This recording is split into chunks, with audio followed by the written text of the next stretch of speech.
আরোই সময় পাওয়া যায় না। আর এইদিকে দেখো ওয়েলকাম জানানোর জন্য আমার শাশুড়ি মা রেডি রয়েছে আরতির থাল নিয়ে।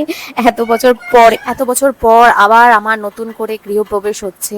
যাই হোক ভালোই লাগছে, আরও ভালো লাগতো যদি ব্যান্ড পার্টি নিয়ে আসতো, বেলুন দিয়ে সাজিয়ে রাখতো ঘরটাকে, ওখানটায় ফুল দিয়ে ওয়েলকাম লিখে রাখতো, এগুলো করতে বেশ ভালোই মজা লাগতো। যাই হোক এটা হচ্ছে একটা মজা করলাম। যাই হোক চা করেছে, যেইটুকুনি করেছে এনাফ করেছে, বেশ ভালো লেগেছে।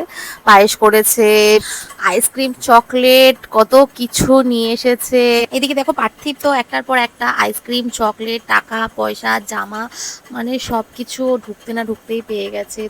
এইদিকে দেখতেই পারছো এবার আমাকে আশীর্বাদ করছে, আমাকে পায়েস খাওয়াচ্ছে, ফুল মাথায় দিচ্ছে, তারপর তার ছেলেকে দিচ্ছে। এতদিন বাদে বাড়িতে এসেছে ছেলে, মা, বাবা, সবার একটা আলাদা ইমোশন জড়িয়ে আছে। কি বলবো, তোমরা তো সবাই জানো ছেলে মায়ের একটা আলাদা ইমোশন থাকেই।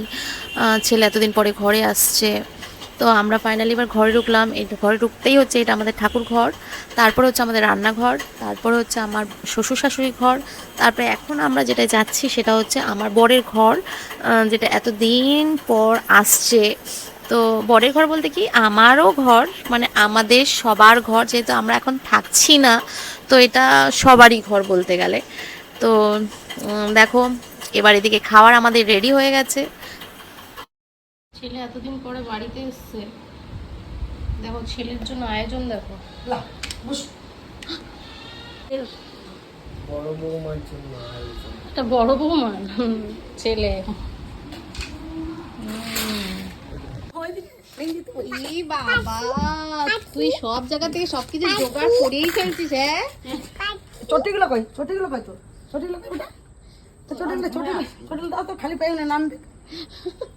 যেখানে যাচ্ছে খরগোশ, ছাগল, আর আমাকে বলছে ওইখানে দাঁড়াই থাক। হ্যাঁ। আজকে ভিডিওটা এইটুখানি, পরের পার্টটা আসছে, অপেক্ষা করো, বাই।